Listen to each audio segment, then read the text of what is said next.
Alright, so with YCS Indianapolis concluding yesterday, this was the first event in Age of Overlord format, and I have a couple deck lists for you, so we're gonna go through all of that and see what people decided to play for the new format. I think we can take a lot of inspiration from this, and I'm super excited to get into it. So let me know if you like the video, and if you will want me to make more on this topic with new deck lists for Age of Overlord. So for the first list over here, I am super excited to talk about Sprite with Tri-Brigade. Like, I personally always love seeing this deck, especially when it performs well. I just think it's such a cool deck, and mainly for this deck list, what I want to mention is the Blackwing level 2, which basically is a free sort of special summon, which you can special summon if you control Fenrir, because the monster would have to be 2000 or higher. So you can do it if your opponent controls that kind of monster or you, but Fenrir is like the one that's actually enabling you to do it as like one of the first actions on your turn, and you don't even commit the normal summon. And I think that's awesome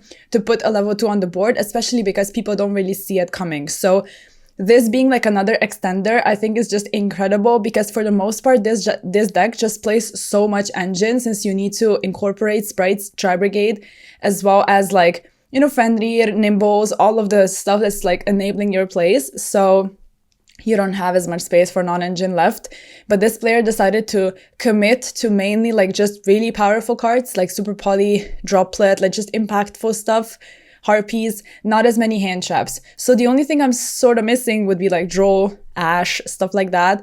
But it was a very, very wide open format. So yeah, I guess it just worked out for them. And as for the side deck, it is pretty standard, the stuff you kind of have to play right now. So this deck list I personally really like. And like I said, I'm super hyped to see this deck do well. And there aren't any other like irregularities in here, I think. And the extra deck does seem fairly standard as well. And you also need to incorporate like everything, not to mention the super poly targets, so it is kind of tight. Plus you need to play SP, and I don't know, every single extra deck at this point is playing SP. I think it was like the MVP of Indianapolis. And moving on to the Labyrinth deck list, this one, what really stands out to me is the Ariane. So people usually play Ariana, which is kind of obvious, but with Ariane, what the player said is he really liked it and he just felt like it was correct for this event in particular, but we haven't really seen people play this. And as for the ratios of the other cards, he mentioned that, you know, the yellow one, the Stovey, pretty much plays into Thrust much more than the Chandelier would. So there's the reasoning behind that. There isn't as many pot cards as in some other builds, but pretty much the draw 2 is just really, really valuable.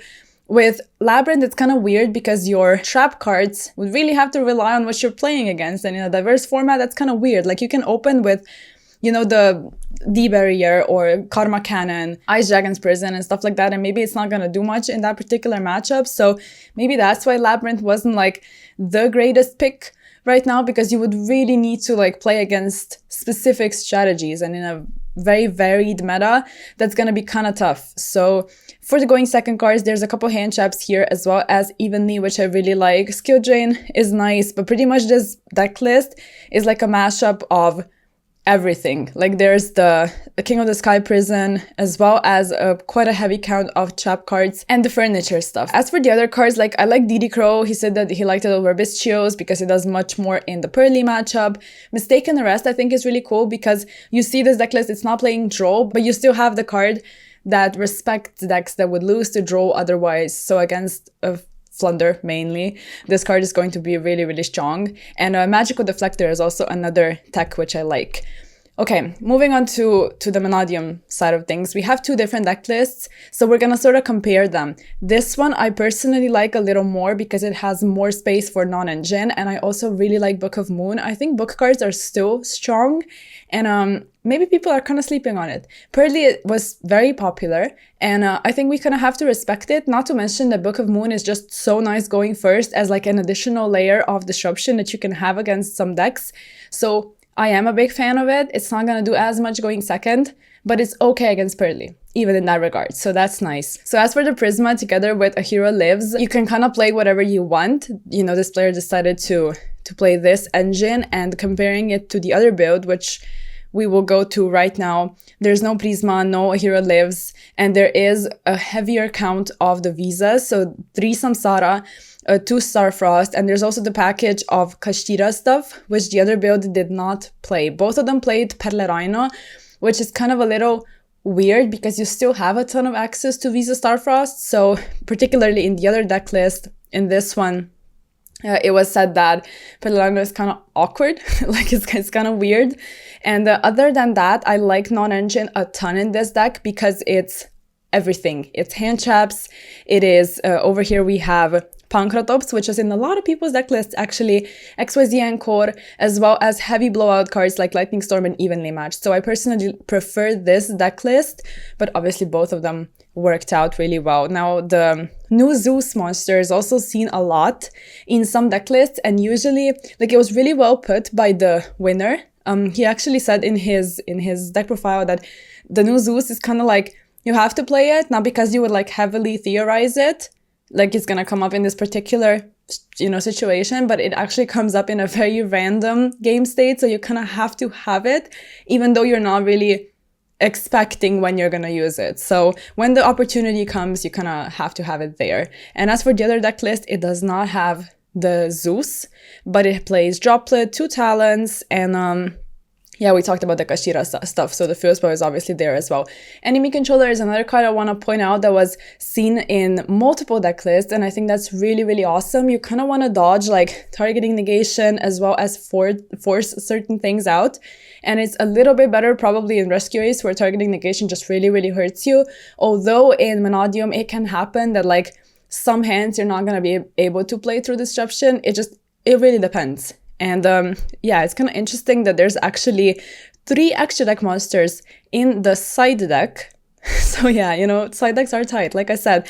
And here you have to play all of these synchros, 2 Astral outs, so you have an additional 1, as well as the links, SP, everything. You kind of run out of space. And Gaga Cowboy was actually everywhere, like in Rescue Ace lists, Monodium lists, and it comes in clutch. You kind of have to have it, even though, it's Cowboy.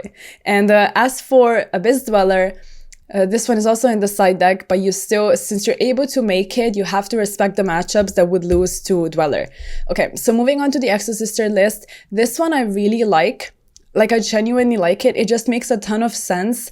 And I listened to the deck profile, and there's like a whole ton of reasoning behind everything. And the player also said that even though the count was 41, it was still easier for him to side because, those were the patterns that he decided on. So I think it's really cool, when a lot of thought process actually goes into building a deck, which you kind of have to do in a diverse format. So Forbidden Lands is like the MVP of this deck pretty much. It is so good. Like, it was always good in Kashtira against certain matchups, and right now you can like dodge stuff that would hurt your end board, or like, again, targeting stuff against Pearly. Like, it's just good all around. And Shifter, yes, is here. But at this point, it's kind of like, it's nice, but you're probably not going to run into a lot of tier actually, because a lot of players said that they only played against like 1 maybe. Like, the format is way too diverse, so maybe these kinds of cards like start to see play in the side deck. Although maybe not Shifter, because this one is actually kind of nice against many different matchups. So we'll see what happens moving forward. But 2 book cards again, which like I said, I really like. And as for the other stuff, it's pretty much quite standard. As for Exosister, he said he played 2 offs of the ones up there. I always like misremembered their names, so I'm not gonna say them, but the 2 offs are pretty much there because you have your spirit monster, so that's what gets your plays going. And as for the side deck, a lot of side decks play Thrust as well as targets for it. Dark Ruler is really nice, as well as Harpies, Herald of the Abyss, Dark Hole, all of that. So evenly as well, like there's just a whole ton of targets.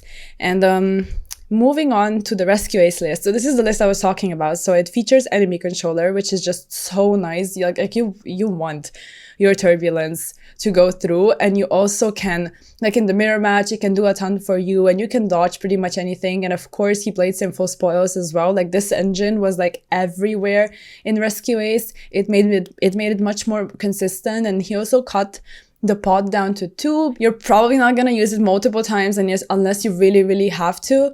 And he also played 3 Hydrant, which a lot of people actually cut down to 2, but I guess, for consistency reasons, you still want to get to it as many times as you can. There's 2 SP over here, and as for the hand traps, like, Valor was interesting, but it also makes a ton of sense at the same time. We see Pankratops again in the side deck, as well as Spellbound, which I really like. Nice against Pearly, against Flunder, and other matchups as well, so I think that's great. And also a shifter in the side, just like I said, you kind of have to pinpoint some matchups where it's going to be really useful, and then you get to side it in. So moving on to the next list, this one is also kind of wild. I like it, but there's a whole ton of things to go through. So, okay, the Nimble Sunfish is here. Like, we've seen it in some deck lists. It's not in every single one, not part of the Nimble package all the time, but in this list, like, it's 50 cards. You want your consistency, you want to play all of these cards. Adventure stuff is amazing. Like, I cannot speak towards like how great it is in Sprite. I haven't tested, both versions to like be certain, but I just really like it when someone plays it because I think the engine is so cool, but it's just so bricky sometimes, and hopefully that's kind of mitigated in the 50 card list. And double cross in the main deck as well. We see the Fenrir, which is nice, as well as Harpies and Talons, but there is no Thrust. And he also went for this entire play with, I forgot the name of the link to, I apologize, but it's basically the link to that gets you to Toad, which people sort of said is going to like see a lot of play, but then it just never really did. So this list is like a throwback to everything people sort of theorized about Sprite a couple months back, but I think it's just amazing to see this kind of list do well. And also there's Cosmic in the side deck, so back row removal, as well as Bestios, which we saw quite a ton. You have to have the Resonator, it's just what it is. And Droll is like in almost every single deck list. Moving on to I think this is the last list. Actually, no, it's not. We also have Pearly. So the last two lists. As for this entire Rika list, I already went through it beforehand, and all of the ratios seem pretty much standard. Like, the only couple interesting things, I guess, would be Small World. It's not in every Rika version. You can decide what you want to do, and usually Rika goes over 40, so this is 46, which makes sense. And there's a Kaiju as well. Harpies in the main. Harpies is in a lot of people's decks, as well as you have Droplet, which is not in every single deck, but actually a lot of strategies right now can benefit off of the discards, which is nice, so you don't actually like neg a ton. And I really like the Cattycorn together with Necrovalley. He just said he was really afraid of Tearlaments. So, by playing this, you kind of respect them. There's Pankratops as well. And book cards, like I keep mentioning. So this next list, the last one today, also plays Eclipse. And I already talked about it, so I'm not going to go into it again. But I just really think book cards are cool. So all in all, this list I really like. Also because like the Vanadium list that we discussed before, it has a really nice like variety of hand traps, as well as blowout cards going second, like Lightning Storm, but it also has going first cards, as well as Gravekeeper's Inscription. So yeah, I just think this list is like well built, and I like it. So that's it for like, I guess, the interesting things, because Pearly ratios are usually the same in every single list. Stray Pearly Street is like a mandatory 3-off at this point, and one leap, you can play 2 if you want. There is the SP in the extra deck, as well as the new Zeus, so a lot of people tried it out, and we'll see what happens moving forward. Hopefully this video was interesting and it gave you a bit of a glimpse into what people are thinking and what tech cards are gonna be good. I will have more deck lists for you if you want. I can find them and we can discuss them and sort of prepare for the next format together. So if you enjoy these types of videos, make sure to give it a like and ding the bell so you are always notified when I post, and I'll see you in the next video. Bye.